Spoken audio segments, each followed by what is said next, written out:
Bienvenue dans cet espace de lecture méditative. Ici, il n'y a rien à comprendre, rien à retenir. Laisse simplement les mots te traverser, comme on laisse passer le souffle.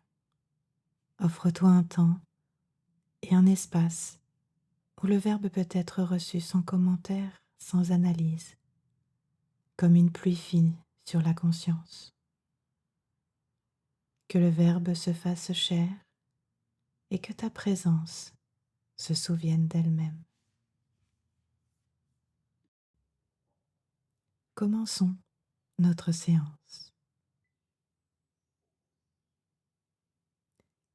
Il arrive un moment dans la vie intérieure où l'ego atteint son point de saturation.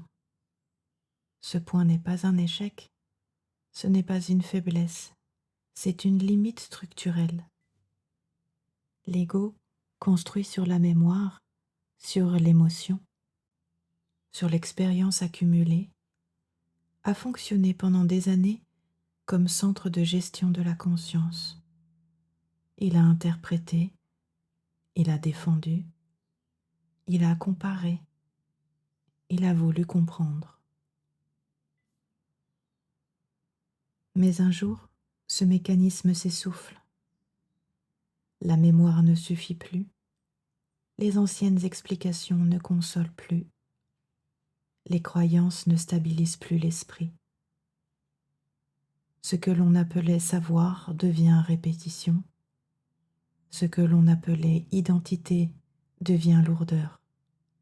C'est la fatigue de la mémoire. À ce stade, l'individu découvre quelque chose de dérangeant. La pensée qu'il croyait être sienne ne peut plus résoudre la souffrance qu'elle produit. La pensée subjective est circulaire. Elle se nourrit de mémoire, elle analyse à partir du passé. Elle tente de corriger des effets dont elle est elle-même la cause.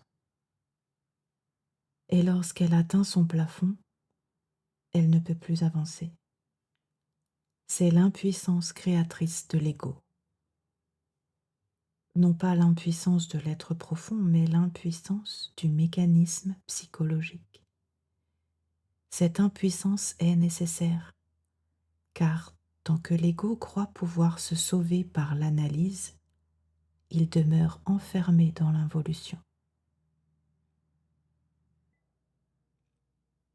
L'involution est le long cycle où la conscience humaine s'est développée sous domination de la mémoire, dominée par l'héritage collectif, les formes culturelles, les structures religieuses, la psychologie héritée. Pendant l'involution, l'humain cherche la vérité à l'extérieur. Il cherche des systèmes, des maîtres, des méthodes, des certitudes. Mais lorsque l'ego arrive à saturation, la recherche extérieure s'effondre. Les systèmes deviennent vides, les réponses deviennent mécaniques, les bibliothèques deviennent silencieuses. C'est la fin d'un cycle immense. L'être ne peut plus retourner en arrière. Il ne peut plus croire comme avant. Il ne peut plus penser comme avant. Traverser ce plafond exige un acte intérieur radical, ce que Bernard de Montréal appelait le suicide psychologique. Ce n'est pas la destruction de l'ego, c'est l'abandon de sa prétention à être la source. C'est accepter de ne plus s'identifier à la mémoire, aux blessures, aux réactions, aux mécanismes de défense. C'est mourir à l'ancienne façon de se définir.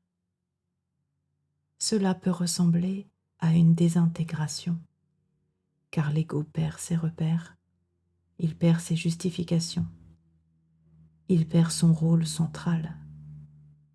Mais cette mort est une ouverture.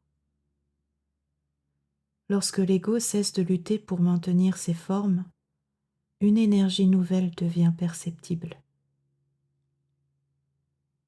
Bernard de Montréal parlait d'un choc vibratoire. Ce choc n'est pas émotionnel, il n'est pas mystique au sens sentimental, il est structurel. La conscience commence à percevoir qu'elle n'est pas l'auteur de la pensée, mais le lieu où la pensée se manifeste. C'est une rupture fondamentale.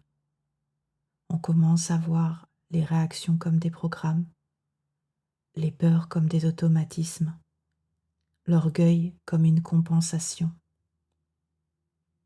La lucidité s'installe.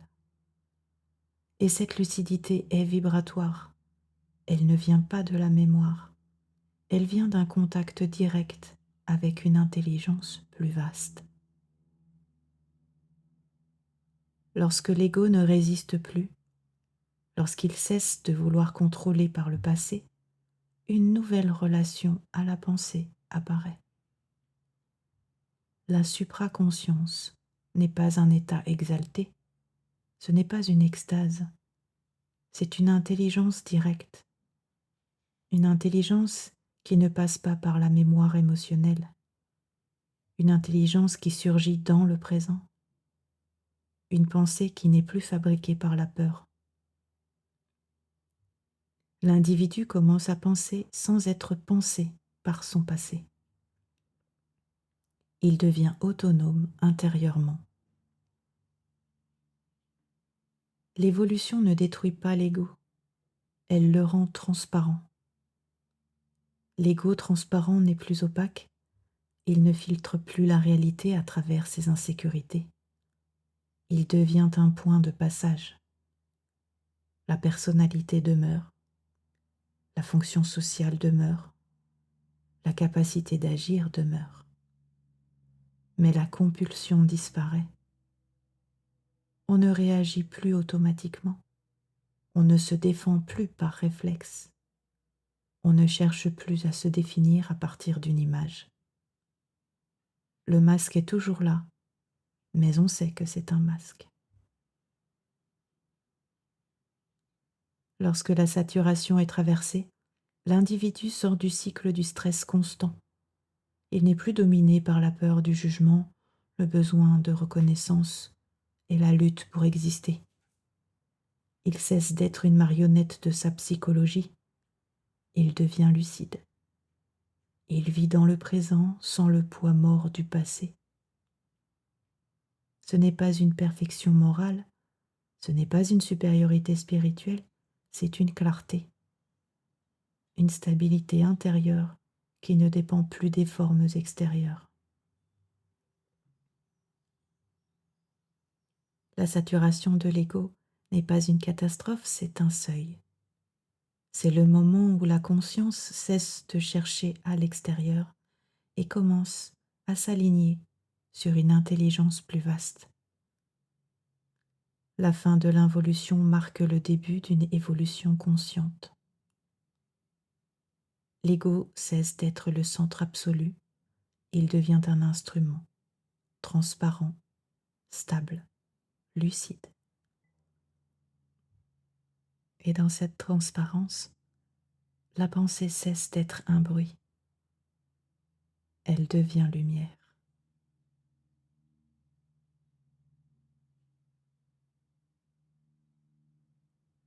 Je vous remercie pour ce temps passé ensemble, dans cet espace ouvert à l'univers.